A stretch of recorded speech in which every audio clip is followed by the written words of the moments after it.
Bismillahirrahmanirrahim. Alhamdulillahirrabbilalamin. Wassalatu wassalamu ala asyrafil anbiya wal mursalin wa ala alihi wa sahbihi ajma'in. Rabbi syrah li sadri wa yassir li amri wa hlul 'uqdatam min lisani yafqahu qawli. Amma ba'd. Tuan-tuan dan puan muslimin muslimat yang dirahmati Allah. Assalamualaikum warahmatullahi taala wabarakatuh. InsyaAllah, Alhamdulillah, malam ini kita ada berpeluang kesempatan untuk kita menyambung lagi kita punya siri kuliah from home, yang mana kita membicarakan kisah-kisah pedoman daripada hadis Nabi SAW. Malam ini seperti mana yang kita janji dengan tuan-tuan, kita akan membicarakan satu peristiwa yang cukup besar yang menjadi polemik dalam kalangan Syiah dan Sunnah. Kemudian yang menjadi perbincangan saban tahun. Kemudian hadis ini juga menjadi jawapan kepada fitnah. Hadis ini juga menjadi beberapa petunjuk dan peristiwa berkenaan umur Ummul Mukminin Siti Aisyah. Dan hadis ini akan kita bincang dan syarah insya-Allah. Okey, jadi saya nak mula hadis malam ni, perbincangan sirah, kisah peristiwa fitnah terhadap Ummul Mukminin, ibu kita Siti Aisyah radhiyallahu anha, iaitu merupakan isteri kepada Rasulullah dan juga anak kepada Sayyidina Abu Bakar, yang mana peristiwa ini menjadi satu perbincangan yang cukup panjang dalam kalangan ahli ilmu dan juga menjadi satu orang kata jawapan kepada geng-geng Syiah, dan menjadi satu jawapan juga nanti orang akan tanya kenapa Siti Aisyah ketika mana bila menyebutkan Sayyidina Ali dia tak sebut nama, dia sebut tentang seorang lelaki. Ada satu peristiwa nanti dalam hadis yang lain, Nabi SAW masa tengah nazak sakit tu, Siti Aisyah ceritalah di sisi aku ada Sayyidina Ali dan ada satu dua sahabat, tetapi nama Sayyidina Ali tu Siti Aisyah tak sebut. Siti Aisyah sebut lelaki, rajulun, mubham lah, tapi bila ulama gaji sebenarnya lelaki itu adalah Sayyidina Ali. Kenapa Siti Aisyah tak sebut? Maka orang yang suka mengapi-apikan pergaduhan mengatakan perselisihan antara keduanya, tapi sebenarnya bukan. Jawapan tu adalah hadis ni, kita akan bincang. Sama ada sempat malam ni ataupun esok lah. Tengok berdasarkan malam ni punya view macam mana, malam ni punya duration macam mana. Siti Aisyah bercerita, kana Rasulullah sallallahu alaihi wasallam idza arada an yakhruja safaran aqra'a baina azwajih fa ayyatuhunna kharaja sahmuha. Maka Siti Aisyah cerita, Nabi sallallahu alaihi wasallam bila mana Nabi nak keluar pergi perang, Nabi akan bawa salah seorang daripada isteri Nabi. Salah seorang daripada isteri Nabi ni akan bawa. Ini satu sifat yang baik oleh seorang suami, iaitu dia nak pergi kerja, dia bawa bini dia lah. Tapi dalam nak istilahkan dengan dunia hari ni tak boleh lah, nak bawa suka-suka hati tak boleh lah. Nak pergi kerja nak bawa bini suka hati tak boleh lah. Cuma pada tempat dan keadaan tertentu, bila kita perlu meninggalkan isteri dalam tempoh yang lama, kita bawa, tidak ada masalah itu. Saya dulu masa saya shooting drama Nur, saya kena berada di Kuala Lumpur selama sebulan. Saya dapat cuti, TV3 hantar surat kan.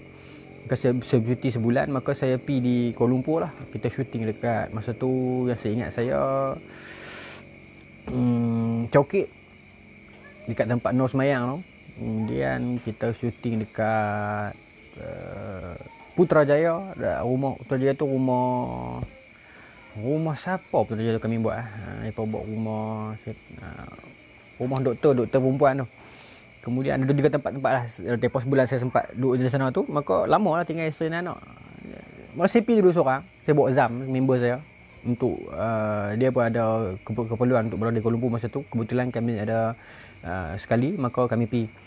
Duduk dalam 2-3 hari tak boleh teringat kat anak. Maka saya bawa anak dan isteri mai teman di Kuala Lumpur tu sepanjang tempoh syuting drama Nur tu lah. Maka Alhamdulillah sempatlah duduk sekali dengan keluarga masa tempoh bekerja kan. Tinggalkan mereka di hotel, maka saya buat skrip dan duduk turun di lokasi penggambaran. Apa yang saya boleh kongsikan sepanjang penggambaran itu, Abang Ijat, pengarah sangat bagus. Dia ala-ala Datuk Rizal Man sikit gaya dia. Kemudian pelakon Nur itu sendiri, apa nama dia? Apa nama pelakon Nur tu? Aduh, lupa nama dia. Tak sampai ni, apa nama dia ni, Nur tu.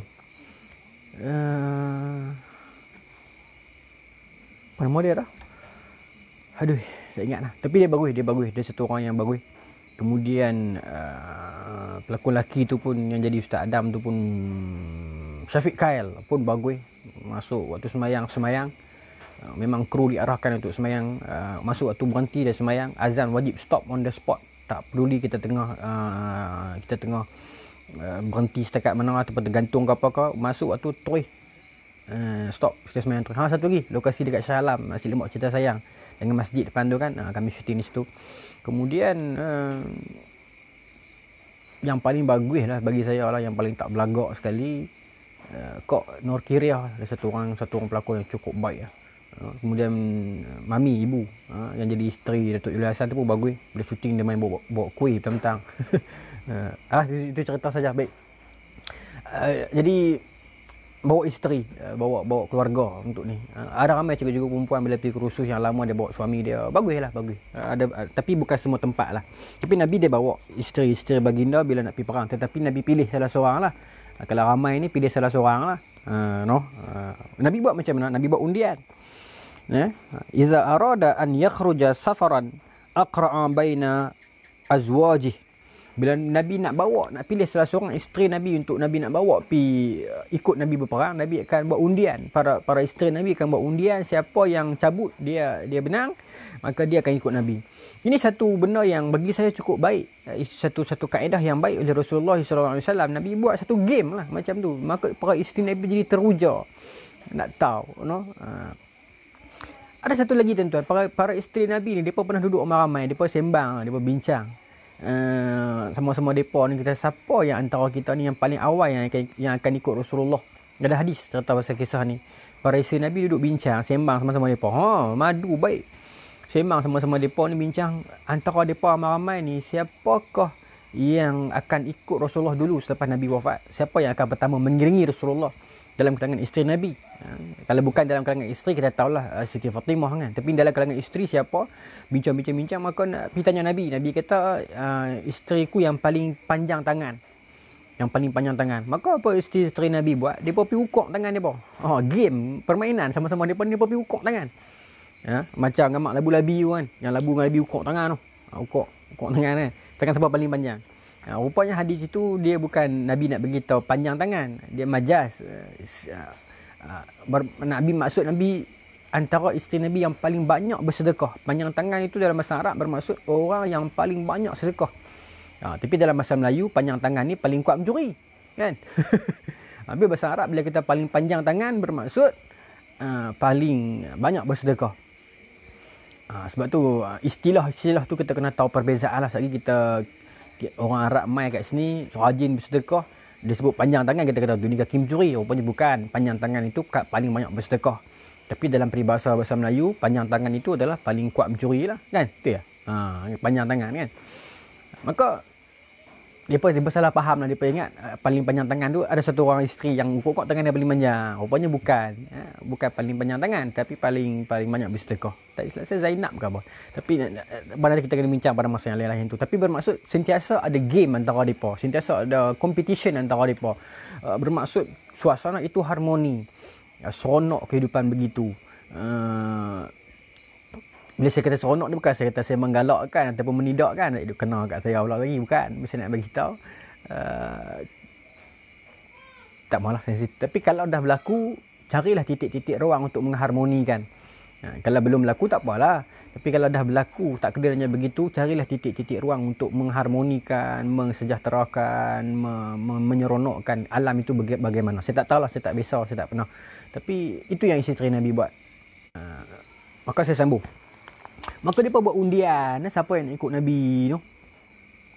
Fa aqra'a bainana fi ghazatin ghazaha. Maka mereka pun buat undian, kami pun buat undian sama kami, cabut undi, tak tahulah macam mana, gulung retas ke apa ke, untuk siapa nak ikut Nabi perang kali ni. Okey, fa kharaja sahmi fa kharajtu. Maka bila cabut undi tu aku dapat kali ni, kata Siti Aisyah. Kali ni punya perang aku ikut, aku dapat. Cabut undi Siti Aisyah punya turn, cantik. Maka Siti Aisyah kata fa kharaja sahmi fa kharajtu ma'ahu. Maka Siti Aisyah pun keluar ikut Nabi pergi perang. Okey, dalam perang ini.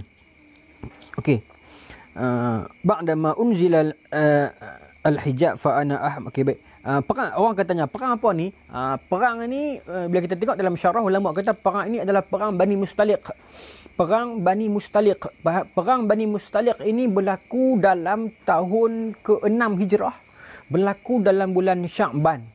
Perang ni pendek ya, dan bukan perang yang besar. Tetapi kenapa berlaku perang ni? Kerana ada dua sebab. Yang pertamanya kerana Bani Mustaliq ini mereka pernah bantu musyrikin Mekah dalam peristiwa Uhud sebelumnya untuk lawan dengan Nabi. Yang keduanya, ada berita sampai dekat Nabi bahawasanya Bani Mustaliq ini sedang mempersiapkan kelengkapan tentera untuk menyerang Nabi dulu. Maka bila Nabi dapat informa bagi tahu yang mereka akan diserang oleh Bani Mustaliq, maka Nabi mempersiapkan tentera untuk menyerang dulu Bani Mustaliq. Bani Mustaliq ini satu perkampungan Mustaliq yang duduk dalam sempadan antara Mekah dan Madinah. Tetapi dia punya condong, dia punya pemberatan dia lebih kepada Mekah. Mekah, Madinah. So Mustaliq ni di tengah-tengah, tapi dia lebih dekat ke arah Mekah. Bani Mustaliq ni, mereka ni banyak tolong orang musyrikin Mekah. Dan mereka juga nak serang Nabi dalam tahun ke-6 Hijrah. Maka Nabi dengar cerita ni, Nabi ada spy dia. Maka bila Nabi dengar cerita ni, maka Nabi mempersiapkan tentera untuk pergi serang dulu Mustaliq ini, Bani Mustaliq ini. Satu pertempuran yang kecil saja, bukan satu pertempuran yang mega. Jadi menyebabkan apa yang berlaku adalah bila keluar semboyan untuk berlakunya perang dengan Bani Mustaliq ini dalam tahun ke-6 Hijrah, tu be exact bulan Sya'ban, maka dalam perang ini menyaksikan ramai orang munafik join perang ni. Ini menarik. Termasuklah Abdullah bin Ubay bin Salul. Dia juga pergi join perang ni, sedangkan dia yang buat tahana. Tahana ni bahasa KL dia kata dia yang sabotage Nabi dalam perang Uhud. Tetapi dalam perang Bani Mustaliq selepas hari itu, mereka ni join perang. Mereka ni join perang. Pasal apa? Orang akan tanya, pasal apa orang munafik ni join perang juga? Bukankah munafik ni penipu, hipokrit, suka mensabotaj Nabi dan sebagainya? Pasal apa orang munafik Madinah ni join perang? Termasuk Abdullah bin Ubay bin Salul. Kenapa? Apa kita boleh fikirkan jawapannya adalah kerana apa? Kerana perang ni perang kecil. Perang ni perang kecil. Dalam bahasa orang muda kata, boleh makan lah. Boleh tapau apa pergi ni. Orang lama kita makan cekak. Orang utara lama kita makan cekak. Orang muda kata boleh makan ataupun boleh tapau lah. Pokok ni kita boleh tapau lah. Itu satu suku yang kecil, satu perang yang tidak begitu tergugat. Yang orang kata tak ada masalah lah. Tak ada masalah setakat nak tapau 6-0, 8-0 tu kira kecil punya hal lah. Maka bila orang munafik menyedari hakikat ini, bahawasanya perang ni kita boleh menang, orang Islam boleh menang, maka mereka join perang. Sebab apa? Sebab yang pertama, mereka ni penakut. Kalau perang tu mencabar, lawan kelab besar-besar, lawan tim besar-besar, maka mereka akan lari macam perang Uhud. Tapi bila perang Mustaliq ni, mereka join sebab mereka tahu boleh makan. Yang kedua, mereka duk nampak dekat ghanimah tu, harta rampasan perang. Itu perangai orang munafik. Itu perangai orang munafik. Mereka duk nampak dekat harta rampasan perang tu. Maka mereka target yang tu sebenarnya. Itu yang mereka turun join juga perang tu. Maka orang munafik join perang ni. Itu key point. Kita kena ingat. Itu key point dia. Orang munafik join perang ni. Baik. Maka Siti Aisyah sambung cerita. Ingat perang ni perang apa? Perang Bani Mustaliq yang berlaku pada bulan Sya'ban tahun ke-6 Hijrah. Okey. Perang dengan suku Bani Mustaliq yang depa plan dulu nak serang Nabi ni, bukan Nabi duk teruk pergi serang depa. Ada dua faktor. Yang pertama, depa pernah tolong dah orang musyrikin Mekah masa perang Uhud sebelumnya. Yang kedua, depa duk rasa depa kemah lah, Islam kena orang tu masa perang Uhud, maka depa nak attack Nabi. Mudah. Maka tak apa, nak serang aku, mai kami pergi dulu. Ini satu orang kata strategi yang baik. Mereka mulakan plan untuk serang, maka Nabi bersiapkan dulu, Nabi pergi dulu. Bermaksud kerenah birokrasi dalam kalangan pengurusan pentadbiran di Madinah tidak begitu banyak. Tak perlu nak mesyuarat itu sekali, mesyuarat 2 kali, mesyuarat 3 kali, mesyuarat 4 kali, retah kerja ni barulah nak perang. Tidak. Jalan. Ini sikap Islam yang baik. Bincang sekali 2 cukup, jalan. Ini nak mesyuarat panjang-panjang, nak AJK ni, siapa nak buat bihun, siapa nak buat nasi goreng, nasi tomato yang masak merah, panjang cerita. Kerja tak elak ni. Kan? Darab. Ini kita mesyuarat 1-2, kemah, jalan terus kerja. Ini Rasulullah SAW. Maka kita memulakan dulu, kita pergi dulu. Fakharajtu ma'ahu ba'da ma unzila al-hijab fa ana ahmalu fil hauj wa unzalu fihi fasirna hatta iza fazagha Rasulullah sallallahu alaihi wasallam min ghazwati. Baik. Ini pun satu poin yang menarik juga. Satu ilmu yang kita boleh ambil daripada sirah iaitu apa? Kata Siti Aisyah ibu kita, fa kharajtu ma'ahu ba'da ma unzila al-hijab. Aku keluar dalam peristiwa ini selepas daripada turunnya ayat hijab. Selepas pada turunnya ayat hijab. Ayat hijab ni kalau tuan-tuan buka dalam kitab ataupun tuan-tuan cari di Google ataupun tuan-tuan tengok dalam laman web mufti wilayah ataupun tuan-tuan carilah di mana-mana, dia akan terangkan apa maksud ayat hijab. Ayat hijab adalah ayat yang diturunkan oleh Allah Subhanahu Wa Taala, iaitu agar kita menundukkan pandangan, tak boleh pandang perempuan. Itu satu perbahasan fiqh, tapi nak bagi tahu penurunan ayat hijab, selepas pada turunnya ayat hijab, maka lelaki tak boleh tengok perempuan, maka perempuan akan pakai niqab. Tapi perbincangan tentang hijab itu panjang lah, dibahaskan oleh ulama fiqh, tutup bagaimana kalau mendatangkan fitnah and so on and so forth. Banyaklah perbincangan. Tapi dalam konteks hadis ini, Siti Aisyah beritahu, masa aku keluar ikut Nabi pergi perang ini setelah turunnya ayat hijab, bermaksud laki tak boleh tengok perempuan akan tutup wajahnya. Okey, ini permulaan orang kata kalau niqab tu apa sejarah dia, ini sejarah dia ayat hijab. Okey, maka setelah turunnya ayat hijab, maka para perempuan di Madinah, perempuan Islam akan menutup wajah mereka. Okey, menutup wajah mereka. Laki tak boleh tengok. Okey, melainkan mata lah kan. Maka kalau niqabis ni nak tahu sejarah dia, ini dah sejarah dia.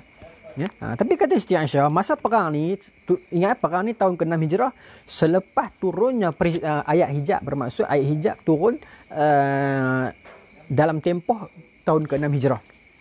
Baik, ayat hijab itu bermaksud apa? Hijab, selepas turunnya ayat hijab ini, lelaki tak boleh tengok perempuan dan perempuan menutup wajah mereka dengan niqab. Okey, baik. Okey, so clear nah itu? Okey. Fa ana ahmalu, bukan ahmalu, silap, bukan ahmalu. Ahmalu jadi saya naik, tapi ni bukan ahmalu ni. Ini rasanya malu. Malu, saya dinaikkan ataupun saya diletakkan, saya di-carrykan. Malu, bukan ahmalu. Malu. Fa ana uhmalu fil haujin. Maka saya diangkat naik, bukan saya diangkat naik, saya diletakkan ataupun saya malu yahmilu hamala, bermaksud dipikul. Tu lebih sedap. Dipikul.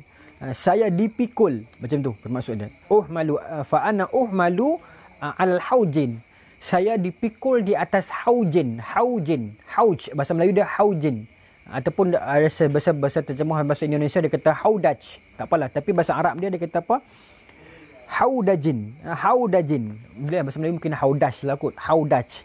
HAUDAJ. Haudaj. Okey, haudaj ni apa? Haudaj ini adalah tuan-tuan mesti tengok dah gambar kungfu Cina. Gambar kungfu Cina lama-lama dulu kan. Yang ada kereta kuda.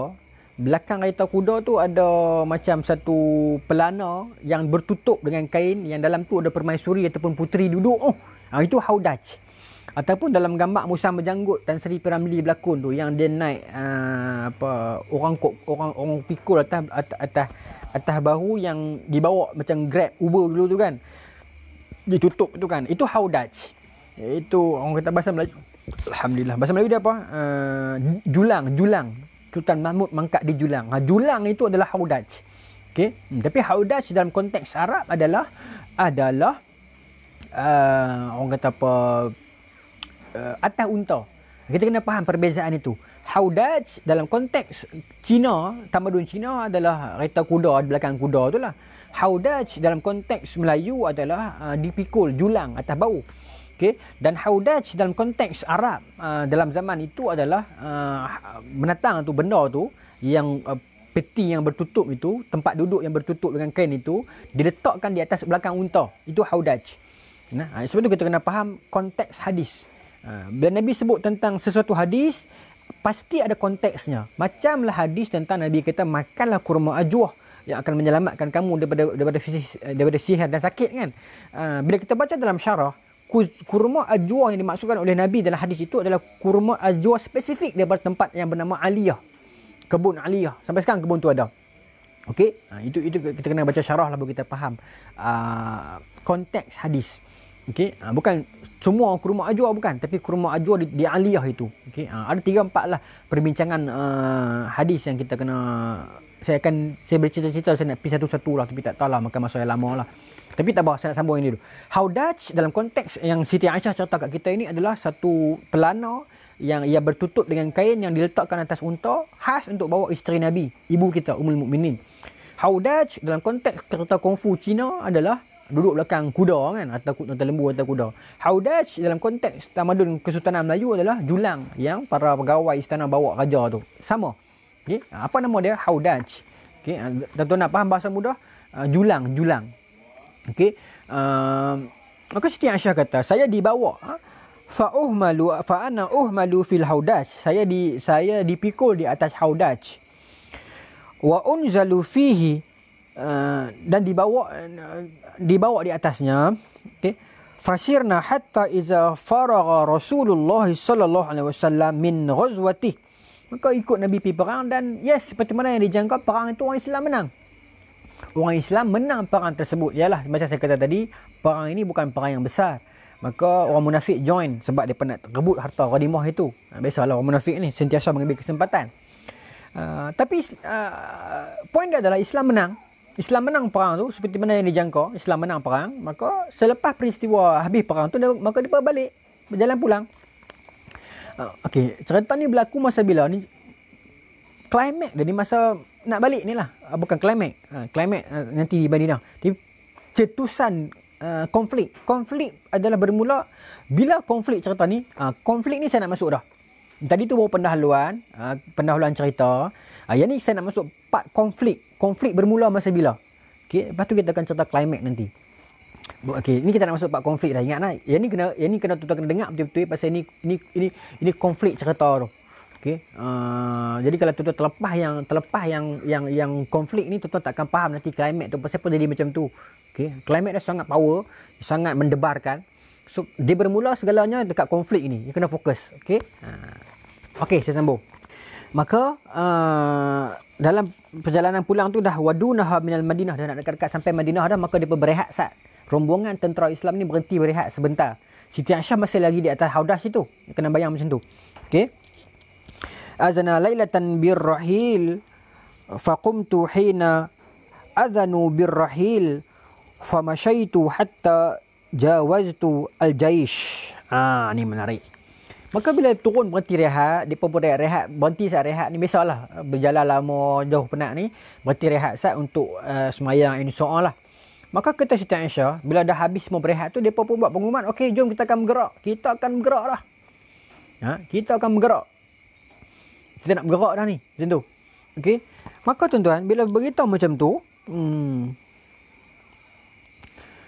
maka kata Siti Aisyah, faqumtu hina adhanu birrahil famashaitu hatta jawaztu al-jaish. Aku turun berjalan saat berjalan ni malam-malam. Peristiwa ni berlaku malam. Maka Siti Aisyah kata masa dia duduk berkemah nak perkemah dah, nak start kereta, nak balik dah. Siti Aisyah kata aku turun daripada haudah situ. Sebab Siti Aisyah mesti ibu kita masa ni nak pergi tandah ataupun nak pergi qada hajat. Dia turun, dia kata famashaitu hatta jawaztu al-jaish. Maka aku turun, aku berjalan pi jawaztu hatta jawaztu al-jaish, aku pi sampai menjauhi. Aku menjauhi al-jaish, tentera tadi tu, rombongan tadi tu. No? Maka Siti Aisyah kata aku pun turun jalan kaki nak pi tandah ataupun nak pi buang air. Maka aku berjalan dalam kegelapan malam seorang-seorang, aku jalan sampai jauh lah daripada tentera tu, jauh. Maknanya nak pi buang air ni pi jauh-jauh. Okey. Maka pi jauh ni, maka Siti Aisyah buang air. Okey. Falamma qadaitu sya'ni. Okey, pi qada hajat. Kemudian aqbaltu ila ar-rahli falamashtu sadri fa iza iqdun li min jaz'i azfar qad inqata. Ni permulaan cerita ini yang trigger tu. Kata Siti Aisyah, lepas aku dah selesai hajat aku itu, aku pun berjalan pulang nak pergi menuju ke arah tentera yang sedang bersiap tu. Dia pun sedang duk berkemah baju, berkemah kuda-kuda, unta semua ni, nak balik, nak teruskan ke Madinah, nak tak jauh dah. Maka Siti Aisyah kata, selepas aku dah pergi qada hajat, aku pun dah selesai. On the way jalan kaki nak pi kepada tentera tu, duk nampak dah. Duk nampak. Siti Aisyah duk nampak tentera tu. Tentera tak nampak Siti Aisyah lah. Ya, ibu kata duk nampak tentera tu duk berkemas dah. Nak start kereta lah. Bahasa utara kata ni nak gerak dah. Maka Siti Aisyah tu aku duk nampak mereka tu. Aku pun duk jalan kaki nak pi kat mereka dah lah. Tak ada masalah lah. Cuma masa duk jalan kaki ni, kata Siti Aisyah, falamas du sadri, aku pegang. Falamas du sadri, aku pegang bahagian leher ni. Tiba-tiba rasa nak pegang bahagian leher ni. Pegang. Falamasdu sadri faiza iqdun li, dan aku merasakan iqdun, rantai aku ni, rantai Siti Aisyah ada satu rantai. Nampak? Daripada hadis ni kita dapat tahu banyak, iaitu peristiwa turunnya ayat hijab, kemudian kenderaan untuk isteri Nabi nama dia Haudash, kemudian Siti Aisyah ada pakai rantai. Nampak? Daripada hadis saja kita dapat tahu banyak cerita. Ya. Okey. Kita dapat tahu banyak cerita. Maka kata Siti Aisyah, aku memegang bahagian leher aku, dada aku ini, aku rasakan rantai aku itu tidak ada. Iqdun li min jaz'in azfar. Ini pun satu ilmu lagi. Kata Siti Aisyah, rantai aku yang dibuat daripada mutiara azfar. Ya, dia sebut jaz'i azfarin. Rantai aku yang dibuat daripada mutiara azfar. Itu satu ilmu lagi lah. Kalau orang tanya kita, apakah barang kemas Siti Aisyah? Kita boleh kata rantai. Rantai Siti Aisyah dibuat daripada apa? Mutiara azfar, nama dia. Mutiara azfar. Ya, mutiara azfar. Nampak tak? Daripada hadis saja kita dapat banyak ilmu. Rantai Siti Aisyah dibuat daripada mutiara azfar. Sebab tu ulama bincang, adakah Nabi SAW begitu susah? Jawapan dia, Nabi taklah sampai terlalu susah. Itu kita kena clear yang tu. Okay. Kita kena clear bahawasanya Nabi SAW tidak sampai terlalu miskin, tidak. Okay. Nabi ada harta. Dan cuma sifat Nabi suka sangat bersedekah. Tapi Nabi taklah terlalu miskin seperti mana digambarkan oleh banyak orang kan. Tidak, Nabi tak sampai tahap tu. Ada satu ulama dia tulis satu kitab tentang memelihara sirah para nabi daripada cerita-cerita Israeliat yang menyebabkan kerasulan dan kenabian itu disangkal. Salah satunya cerita tentang Nabi Ayub. Ingat tak orang cerita pasal Nabi Ayub yang terlalu sakit, terlalu teruk sakit, dia sampai tahap sakit sungguh-sungguh ni. Ulama ini menulis, saya lupa nama ulama ni, tapi saya baca kitab tu, dia kata Nabi Ayub memang sakit, tapi tak daklah sakit sampai tahap diceritakan oleh riwayat-riwayat Israeliat yang sampai tahap ulat lah apa sampai tinggal tulang sahaja sampai tak ada apa nilai. Tidak. Disangkal oleh ulama ni kerana itu akan menjejaskan kredibiliti seorang nabi. Memang sakit tapi tak sampai teruk tu. Sama juga tentang riwayat Hindun. Hindun memang menyakiti tubuh Sayyidina Hamzah tetapi tidak sampai memakan apa dia kata makan jantung ke makan buah kan. Tidak begitu. Kenapa direka cerita yang begitu? Kerana sebab Hindu tu masuk Islam kemudiannya. Itu dia memburukkan cerita tu. Okey, maka rantai aku yang diperbuat daripada mutiara azfar itu telah putus, jatuhlah. Pegang-pegang rantai tak ada, putus kata Siti Aisyah. Nampak nak jadi cerita tu. Orang tahu kata nak jadi cerita. Pegang-pegang rantai putus.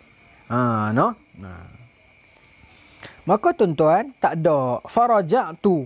Aku kembali. Kembali ke mana? Kembali ke tempat tadi tu. Tempat Siti Aisyah pi tadi tu. Pi cari balik lah dalam keadaan kelam malam ni. Pi cari balik. Mana ada rantai tu jatuh. Yang macam kita lah. Itu benda yang biasa. Bila kita barang jatuh hilang ni. G-Shock lah jatuh ke apa hilang. Tuan, yang orang tak lepas tau. Kan? Cari balik lah. Pi cari. Fa'aqbala alladhi yarhaluna li fahtamalu haudaji farahaluhu ala ba'iri alladhi kuntu arkabu wahum yahsibuna anni fihi. Kata Siti Aisyah, bila aku jumpalah rantai tu, aku dah jumpa rantai tu. Kemudian aku dah jumpa rantai tu nak balik pergi dekat golongan tentera tadi tu. Maka duk nampak ibu kita Siti Aisyah duk nampak masih dia masih nampak tentera tu duk bersiap baju semua ni nak bergerak dah pi balik Madinah. Duk nampak dah. Maka dia pun bangun nak bergerak pi. Dalam masa Siti Aisyah duk berjalan kaki nak pi jauh lah ni. Fa aqbala alladhi yarhaluna li fahtamalu haudaji farahaluhu. Dia golongan pegawai-pegawai yang ditugaskan untuk bawa unta yang memikul haudaj tadi tu, haudaj, peti yang bawa Siti Aisyah tu, ataupun kenderaan yang bawa Siti Aisyah tu, mereka terus angkat unta tu ataupun gerakkan ataupun angkat haudaj itu naik ke atas unta dan bergerak. Farahaluhu ala ba'iri allazi kuntu arkabu. Mereka bawa yang haudaj tadi tu yang bawa Siti Aisyah tu, mereka bawa naik dan berjalan tinggal Siti Aisyah. Tinggal, cerita dia kena tinggal ni, kena tinggal. Wahum yahsibuna anni fihi. Mereka pun berjalan lah tinggal Siti Aisyah dalam keadaan wahum yahsibuna, mereka tak perasan anni fihi, yang aku berada di dalamnya ataupun tidak. Mereka duk wahum yahsibun, mereka menyangka anni fihi, mereka menyangka aku duduk dalam tu. Kata Siti Aisyah. Mereka duk ingat aku tak keluar. Mereka duk ingat aku duduk dalam tu. Maka mereka pun tak salah. Mana hadis ni Siti Aisyah nak bagi clarification, nak clarify dekat semua umat, kepada kita termasuk para sahabat yang ditugaskan, diamanahkan untuk bawa haudaj itu. Mereka tidak salah. Kerana mereka tak tahu Siti Aisyah tak ada. Mereka takkan masuk cek, takkan buka, tak boleh tengok isteri Nabi. Maka mereka menyangka ibu kita Siti Aisyah duduk dalam tu. Maka bila semua tentera nak bergerak balik, maka mereka pun angkat, jalan je lah. Mereka tak sedar. Wahum yahsibuna anni fihi, mereka menyangka aku duduk dalam tu. Kata Siti Aisyah. Maknanya hadis ni bukan sahaja Siti Aisyah nak cerita kat kita peristiwa itu. Siti Aisyah juga nak bagi pembelaan kepada para sahabat yang ditugaskan untuk jaga dia, iaitu mereka tak salah. Mereka tak sedar yang aku tak ada. Jangan salahkan mereka. Jangan kata mereka lalai. Jangan kata mereka ni mengabaikan tugas. Jangan. Mereka tak perasan. Ini satu sikap yang baik oleh ibu kita Siti Aisyah, iaitu tidak menyalahkan orang. Tidak menyalahkan orang. Maka Siti Aisyah masa ni tuan-tuan, dia cerita, ibu kita ni dia cerita, dia nampak lah, dia sedang melihat. She was watching. Dia sedang melihat.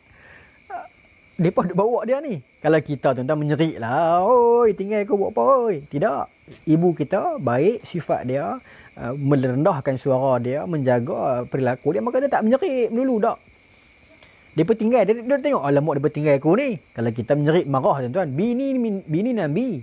No? Kalau bini menteri hari ni, driver tinggal macam tu, saya tak tahulah tuan-tuan, kena buang kerja apa. Bukan semua bini menteri macam tu kot. Tapi ini bini Rasulullah, ibu kita. Dia pun tak seram melulu, tak mengamuk, tak post kat Twitter, tak buat live Instagram, tak ada, tak sama-sama apa, tak ada. Dia siap bela lagi para sahabat ni. Dia kata mereka tak perasan. Bukan mereka saja nak tinggal aku, bukan mereka lalai dalam tugas, mereka tak perasan. Bahkan ibu kita Siti Aisyah siap tambah lagi poin. Apa kata Siti Aisyah ni menarik juga dalam tambahan ini. Kata Siti Aisyah, wahum yahsibuna anni fihi, depa duk sangka aku duduk dalam tu. Wa kana nisa, nampak ini tambahan Siti Aisyah. Wahum yahsibuna anni fihi, kata Siti Aisyah, depa duk sangka aku duduk dalam tu. Maknanya ini satu ayat yang clarification dari Siti Aisyah bahawasanya jangan salahkan depa. Depa tak salah. Depa ingat aku duduk dalam tu, bukan depa abai tugas. Ini ibu kita cukup baik sifat dia. Okey. Kemudian ibu kita Siti Aisyah tambah lagi. Apa kata Siti Aisyah? Wa kana nisa idzaka khifafa. Ini pun satu tambahan yang menarik. Tak cukup dengan clarification, ibu kita tambah lagi point. Ibu kita kata apa? Kerana wa kana nisa, kerana perempuan, kebanyakan wanita zaman itu, an-nisa, perempuan pada zaman itu, wa kana khifafa. Apa khifafa Ustaz? Apa kurus? Kurus. Kerana kata Siti Aisyah, perempuan pada zaman itu, wanita-wanita muslimin, wanita-wanita mukminah zaman itu, kebanyakan di antara perempuan zaman itu kurus. Dia tidak faham apa pada ini. Saya nak tanya tuan-tuan. Tuan-tuan faham apa daripada cerita ni? Bermaksud, riwayat ini bila diceritakan oleh Siti Aisyah balik, peristiwa ni dah berlaku lama. Yang tu tuan-tuan, itu seni hadis. Bila kita baca hadis, kita nak kena ada satu, orang kata apa, sixth sense, sense ke-6 untuk kita detect. Dalam ilmu periwayatan hadis, dia ada dua rukun yang penting. Tahammul wal ada. Tahammul ada. Ingat, tahammul ada. Menerima dan memberi hadis. Okey. Kemudian ada juga hadis yang kita kena faham. Ada hadis, ada riwayat yang periwayat itu, sahabat itu dia dengar hadis tu masa tu dia kecil. Bila dia cerita balik, dia dah besar dah. Tidak. Ada satu hadis tentang Allahumma salli ala Muhammad. La tasumu fi yaumi sabti illa ma faritukum. Janganlah kamu berpuasa sunat pada hari Sabtu melainkan apa yang telah difardukan kepada kamu, melainkan puasa fardu. Puasa sunat tak boleh. Ada hadis tu, tapi hadis tu dibincanglah, dhaif. Tapi nak bagi tahu, hadis itu riwayat oleh Abdullah bin Busur. Abdullah bin Busur ini dia sahabat Nabi, tetapi zaman itu dia kecil, dia budak. Dia sahabat junior, disebut dalam hadis dia ni sahabat junior. Maka bila dia dapat riwayat itu daripada sepupu dia, As-Sama, kakak sepupu dia kata mak saudara dia. Tapi riwayat ni Abdullah bin Busur, dia sahabat junior, dia budak. Tapi bila dia cerita balik ke orang, dia dah dewasa dah. Itu yang menjadi mutarib, ittirab antara riwayat itu. Siapa yang saudara ukhtiha, saudari perempuan dia ni mak saudara dia ke, kakak sepupu dia ke, kakak dia ke, dia berbincang. Sebab masa dia ambil hadis ni, dia budak. Itu cerita dia. Itu technical part. Saya nak beritahu, masa Siti Aisyah ibu kita cerita hadis ni balik, bermaksud masa ni dah berlalu dah zaman itu. Maka Siti Aisyah perlu untuk menerangkan kepada anak-anak murid zaman itu yang kami ni perempuan Madinah, zaman itu kami kurus-kurus. Bukan macam hampa hari ni. Macam tu lah. Orang perempuan sekarang ni, orang Arab perempuan gemuk-gemuk tuan-tuan. Kawan saya seorang lelaki Arab, Saudi. Apa nama dia? Muhammad, saya ingat lagi. Dia orang Saudi, orang Riyadh. Dia cerita kecantikan bagi orang Arab adalah gemuk, adalah berisi, bertubuh. Bagi orang Arab, perempuan kalau kurus tak elok lah. Dia kena gemuk, berlawa. Tapi bagi kita kena kurus. Itu pula lah subjektif lah. Tapi nak beritahu bagi orang Arab, kecantikan adalah gemuk. Okay? Maka mungkinlah gemuk. Tapi Siti Aisyah nak beritahu, kami ni orang perempuan zaman tu, zaman tahun ke-6 Hijrah tu, kami kurus-kurus. Itu cerita dia. Okey, baik. Lam yasqulna walam yaghshahunna walam yaghshahunna al-lahmu, ataupun walam yaghshahunna al-lahmu, ya, wa inna ma ya'kulna al-ulqah min at-ta'am, ya, falam yastankiril qaum hina raf'ahu thiqal al-haud. Okey, betul. Saya pergi kat ta'am lah. Kata Siti Aisyah, lam yasqulna wa lam yaghshahunna al-luhma wa inna ma ya'kulna al-ulqata min at-ta'am. Kerana kata Siti Aisyah, tubuh kami ni kurus-kurus, tulang-tulang, kerana kami tak disebuti daging, kerana kami tak makan mewah-mewah zaman tu. Kami cuma makan sekadar yang perlu saja. Susah nak beritahu. Orang perempuan dulu ni susah. Para sahabat dulu ni makan sekadar perlu sahaja, berjimat. Ini satu konteks yang penting untuk kita bincangkan dalam sudut PKP ini, iaitu berjimat dalam makan. Sekarang musim PKP 14 hari, 28 hari ini bukan masa nak test resipi baru. Betul ya tak? Setuju tak? Bukan masanya nak test Nescafe pekat. Bukan masanya nak try and error for the new recipe. Bukan masanya, kerana this is masa untuk kita berjimat. Kerana makanan tak tentu ada. Banyak negara ekspor beras telah tutup pintu ekspornya. Bawang telah naik harga kerana kekurangan bekalan bawang. Kelak akan datang satu masa nanti beras pun tak cukup. Bukan tak cukup, ada tapi mahal. Banyak bekalan akan kurang kerana orang tak turun ke ladang. Jadi bukan masanya untuk kita bermewah-mewah dengan try and error for a new recipe. Bukan masanya. Melainkan tuan-tuan ada seorang chef, tak apalah, tuan-tuan dah tahu dah, tak ada masalah. Tapi yang kita baru nak cuba, tak tahu sedap tak sedap, baru nak try. Kalau tak melibatkan banyak sangat barang, tak apalah bagi saya. Sekadar kita nak isi masa boring di rumah, tak apa. Siti Aisyah melihat, daripada jauh tu dia melihat mereka perempuan. Maka perempuan Madinah zaman itu, kata Siti Aisyah, kebanyakan di antara kita, di antara kami, idza ka khifafan lam yasqulna wa lam yaghshahunna al-luhma wa inna ma ya'kulna al-ulqah min at-ta'am. Okey. Kami semua makan tak mewah. Siti Aisyah kata makan tak mewah. Itu yang penting. Okey. Makan tak mewah. Falam yastankiril qaumu hina rafa'uhu thiqalal haudaj fahtamaluhu wa kuntu jariyah. Ni pun satu ilmu lagi. Kata Siti Aisyah tak boleh salah depa kan, depa tak perasan. Depa memang tak perasan. Sebab apa? Falam yastankir qauma hina rafa'uhu siqalal haudaj. Masa depa angkat pun depa tak perasan kerana apa? Ringan. Rafa'uhu siqalal haudaj. Bila depa angkat haudaj tu depa seringan, depa tak perasan. Kata Siti Aisyah, tadi sebab kami perempuan kurus tak makan. Satu sebab. Yang keduanya, okey, fahtamaluhu, bila depa angkat haudaj itu, depa tidak syak apa-apa. Depa tak syak. Depa tak syak yang Siti Aisyah tidak ada dalam tu. Masa tu, at that particular time, Siti Aisyah tidak ada dalam tu. Siti Aisyah duk tengok kok jauh lah depa angkat datang tu. Dia tak marah, bahkan dia bela lagi. Dia kata depa tak perasan. Sebab yang pertama, perempuan-perempuan Madinah zaman itu memang kurus. Perempuan mukminah zaman itu memang kurus. Yang kedua, nak kata Siti Aisyah, ini penting sekali nah. Ingat, ini paling penting. Poin kedua ni paling penting. Poin pertama, perempuan Madinah kurus dan tak makan mewah-mewah macam kita hari ni. Yang kedua, poin paling penting saya adalah apa? Kata Siti Aisyah, poin kedua adalah apa? Mereka tak perasan kerana ringan. Mereka tak perasan bila ringan. Mereka tak perasan Siti Aisyah tak ada kerana apa? Kerana wa kuntu jariyah. Penting. Hadis sahih. Kerana aku budak lagi. Maka ini menyangkal. Orang kata Siti Aisyah dah dewasa dah. Ingat tak ada orang menyangkal? Orang kata Siti Aisyah sebenarnya bukan budak. Dia dewasa dah. Siti Aisyah masa kahwin dengan Nabi, umur dah 25 dah. Tidak. Okey, dalam pengajian kita diajar, kita mengkaji hadis-hadis tentang umur mukminin Siti Aisyah, memang Siti Aisyah masih budak. Okey, memang. Itu adalah hadis-hadis yang sahih.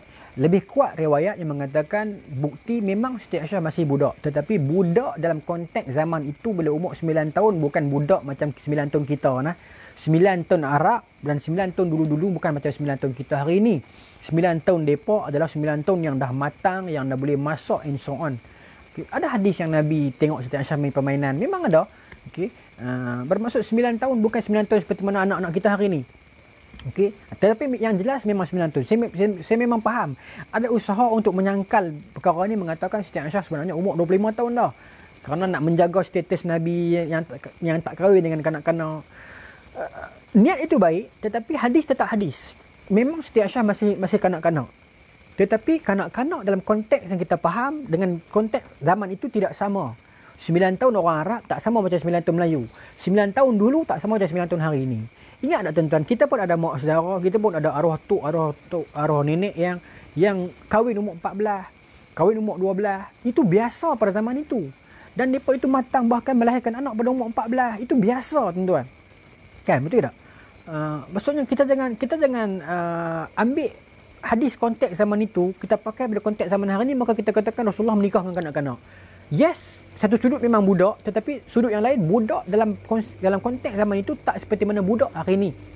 Okay? Tetapi dia akui oleh hadis ini memang kanak-kanak, memang budak. Pasti Siti Aisyah kata wa kuntu jariyah, aku masih budak masa ni.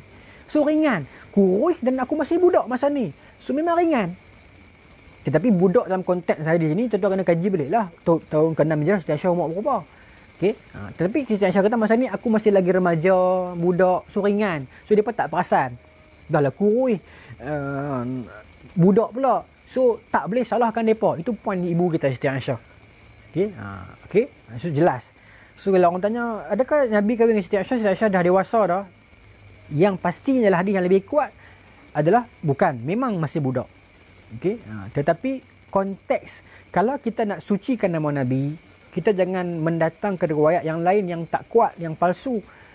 Walaupun niat kita baik, tapi tak boleh.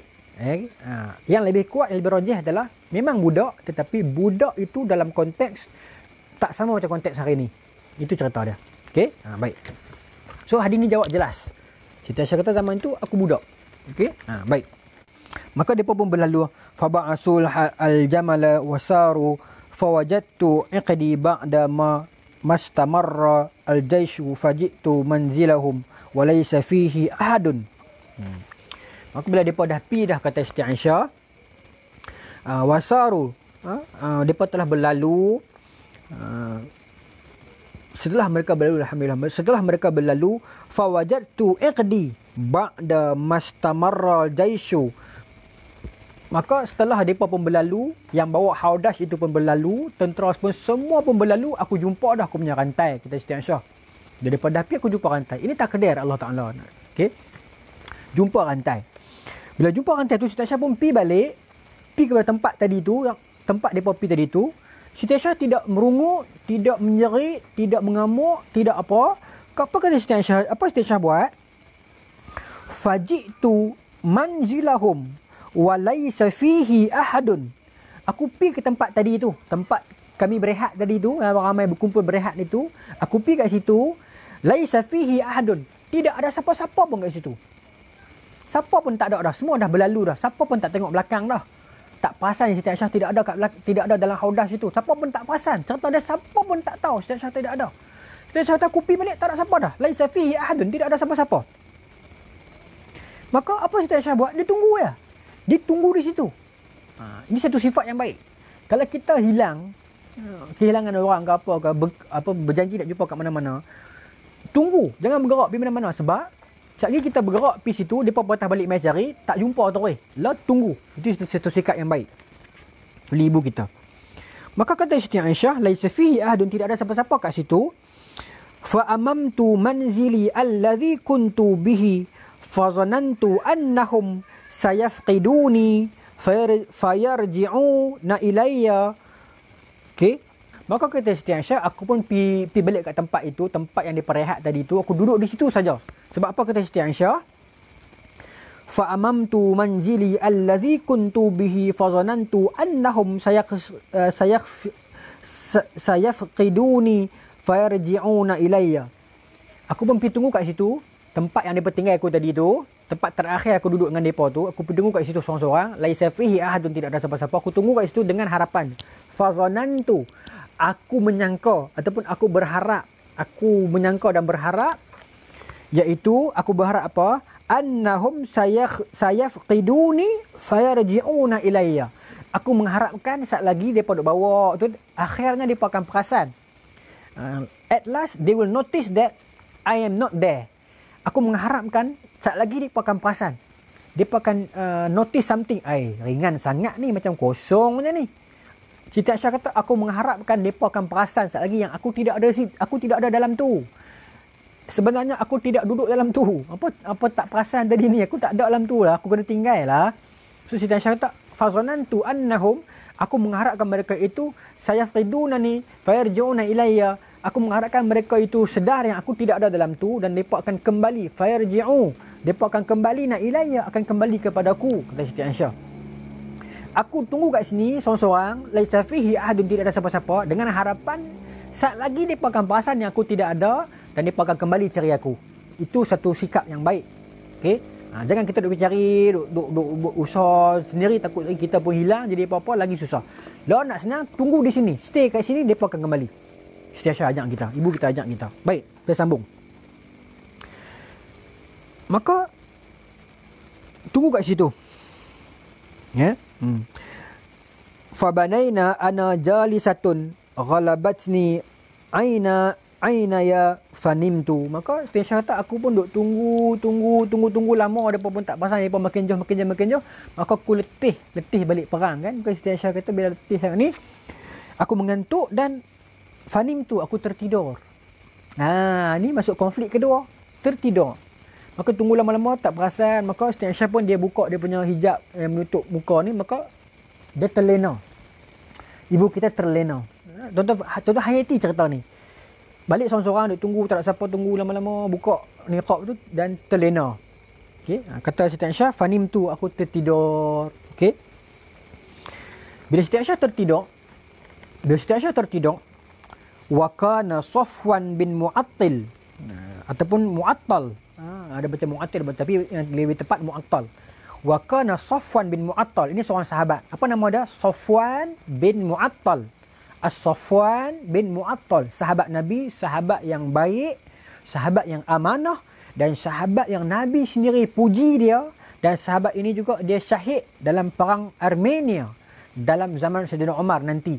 Dia syahid. Maka kata Siti Aisyah, setelah aku tertidur, wa kana Safwan bin Mu'attal As-Sulami. Apa nama sahabat ni? Safwan bin Mu'attal As-Sulami. Safwan bin Mu'attal As-Sulami, dia kata, Siti Aisyah kata, bila aku tertidur, wa kana Safwan bin Mu'attal As-Sulami summa zakwaniu min wara'i al-jaishu. Apa tugas dia? Dia ini ditugaskan khusus untuk ikut di belakang askar. Ini satu strategi tentera. Bila Nabi bergerak ramai-ramai dengan para tentera nak pi rombongan untuk peperangan, Nabi akan tugaskan satu ataupun dua sahabat untuk berjalan 5-6 kilo di belakang. Kalau dalam istilah hari ini kita panggil marshal. Orang nak konvoi super baik, dia ada marshal yang akan usher di depan dan yang akan follow di belakang. Dia akan jauh jarak dia. Yang di depan untuk buka jalan dan yang di belakang untuk tengok apa-apa jadi di belakang. Kod ada orang tayar pancit ke, ataupun dia overheat ke, ataupun apa jadi kat motor dia ke apa ke, maka di belakang ada orang yang akan standby. Okay, itu yang geng-geng konvoi dah buat hari ni geng-geng superbike punya abang-abang superbike ni ke, geng-geng konvoi dulu kalau ke apa ke ni. Sebenarnya benda itu Nabi dah buat lama dah. Konsep marshal itu. Iaitu standby di belakang. Siapa marshal dalam konteks ini adalah Safwan lah. Safwan ditugaskan untuk bergerak slow di belakang, biar 5-6 km di belakang, biar tentera jalan dulu, dia akan belakang. Sebab apa tugas dia? Apa-apa yang tertinggal di belakang, barangan, makanan, pakaian, senjata atau apa sahaja, maka dia akan cover. Sama macam konsep hari ni. Para marshal pun ingat, niatkan dalam diri bila aku jadi marshal ni aku nak ikut sunnah. Seperti mana Nabi pernah tugaskan Safwan bin Mu'attal untuk jadi sweeper ataupun marshal, aku nak jadi marshal dengan niat sunnah. Iaitu Nabi pernah arahkan, so aku nak ambil sunnah itu. Maka dalam konvoi jadi sunnah. Bukan konvoi sunnah itu, tapi sunnah jadi sweeper di belakang itu. Okey, ataupun jadi marshal di belakang itu. Okey. Wa kana Safwan bin Mu'attal As-Sulami summa zakwani min al-wara'il jaishu, yang bertugas di belakang para tentera yang akan ikut belakang. Bila rugby pun ada no. Tapi dalam bola tak boleh buat macam tu lah. Last bet kan, sekejap lagi jadi offside. Tapi pandai siapa yang last bet pandai buat perakat offside ni, power lah. Saya kalau tanya saya lah, yang paling saya minat sekali lah Maldini, Paolo Maldini, AC Milan, Itali kan. Oh,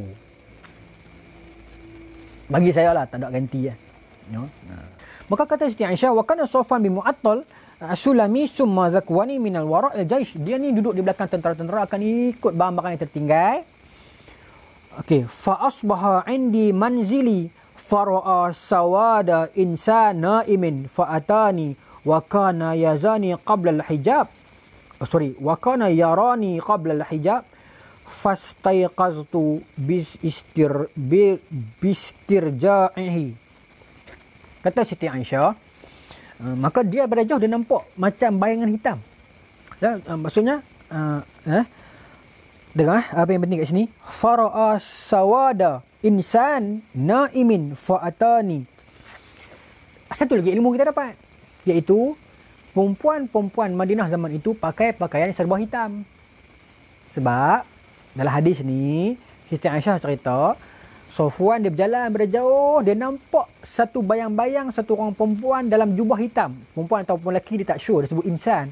Fara'a sawad al-insan. Dia nampak daripada jauh satu orang lembaga ataupun pakaian ataupun satu tubuh yang berpakaian serba hitam. Okey. So, okey dia nampak. Maksudnya jelas kepada kita Siti Aisyah masa ni pakai jubah hitam. Okey, menutup. Tapi muka tak tutup masa ni, dia buka masa ni tidur tu dia buka. Maka wa kana yarani qabla al-hijab. Maka dia tengok Siti Aisyah, dia dalam ni disebut istirja. Dia tengok saja Siti Aisyah, dia kenal. Sebab kata Siti Aisyah, wa kana yarani qabla al-hijab. Safwan ini pernah tengok muka Siti Aisyah. Safwan dia pernah tengok muka Siti Aisyah sebelum turun ayat hijab. Sebelum turun ayat hijab, Safwan pernah tengok muka Siti Aisyah sekali dulu. So dia kenal. Bila malam tu dia lalu, dia tengok, dia kenal. Ini Ummul Mukminin, ini ibu.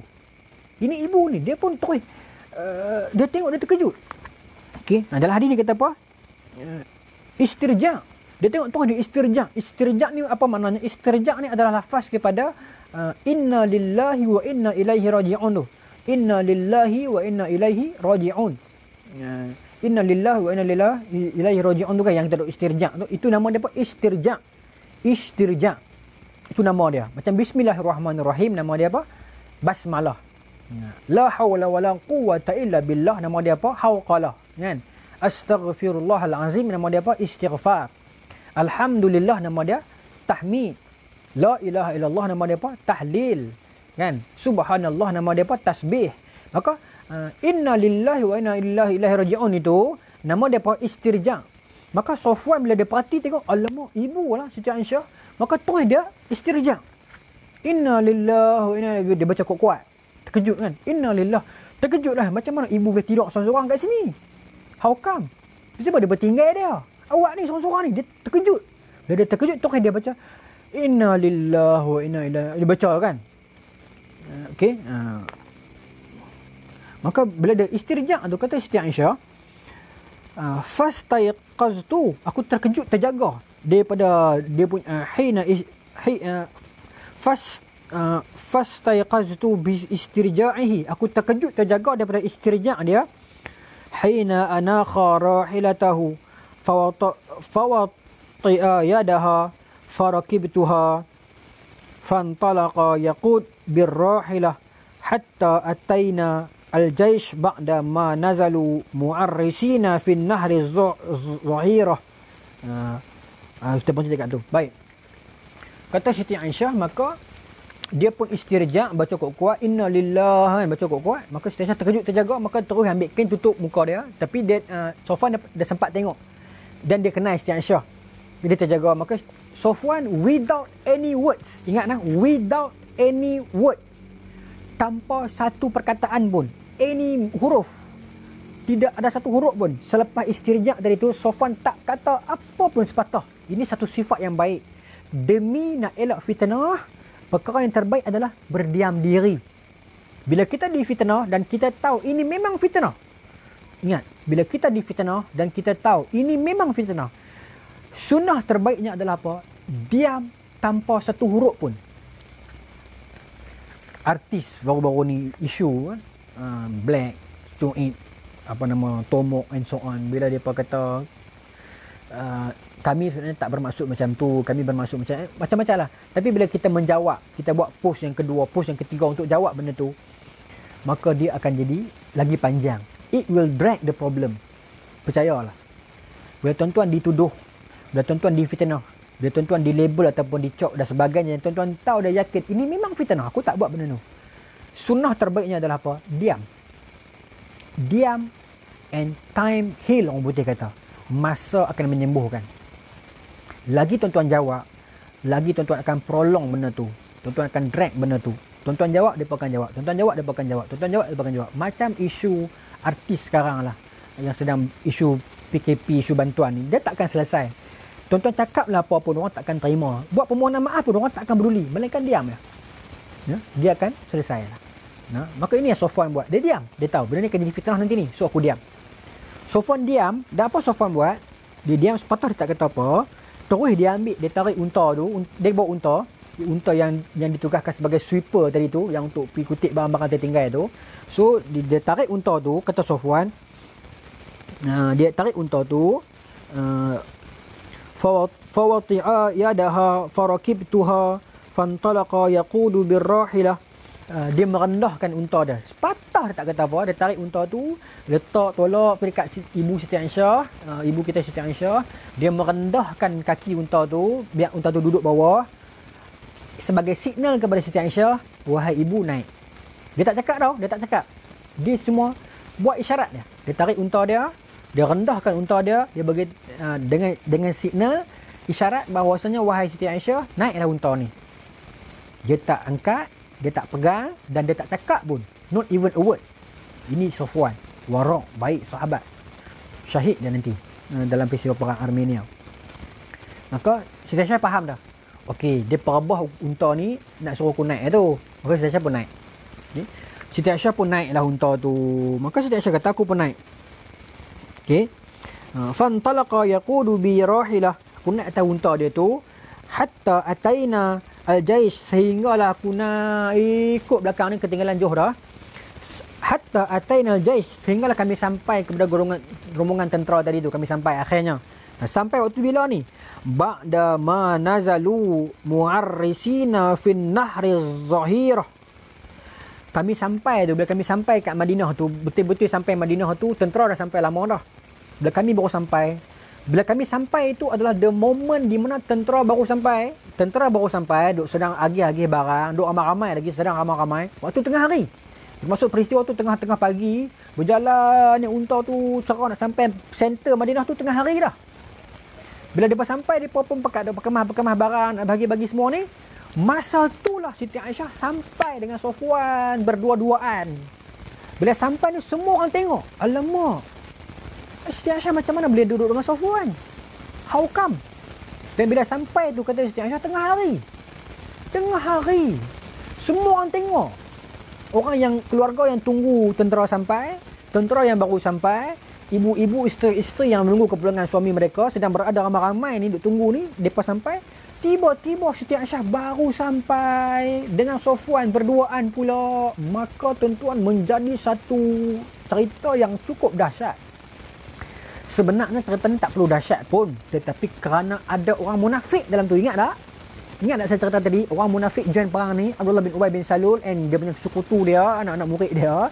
Kan mereka join perang ni, mereka ambil kesempatan. Ini perang yang orang munafik ni tak guna lah sekali ni. Sebab tu orang munafik ni azab dia lebih keras daripada orang kafir. Seorang dia paling pakai ni munafik.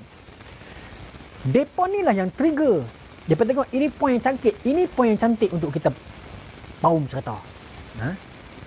Siti Aisyah kata, kami sampai waktu tu tengah hari. Ya, tengah hari. Maka semua orang sedang ramai-ramai. Tuan-tuan bayangkan peristiwa ni. Tentera sampai dah. Cek Siti Aisyah tak ada. Duk tunggu ramai-ramai semua ni. Kali-kali belakang, Siti Aisyah baru sampai dengan Safwan. Berdua-duaan, seorang di atas unta, seorang di bawah. Baru sampai tengah hari, semua orang duk tengok. Apa yang jadi tuan-tuan? Kita akan sambung esok, InsyaAllah, dengan episod seterusnya. Kita akan sambung perbincangan hadis ifki.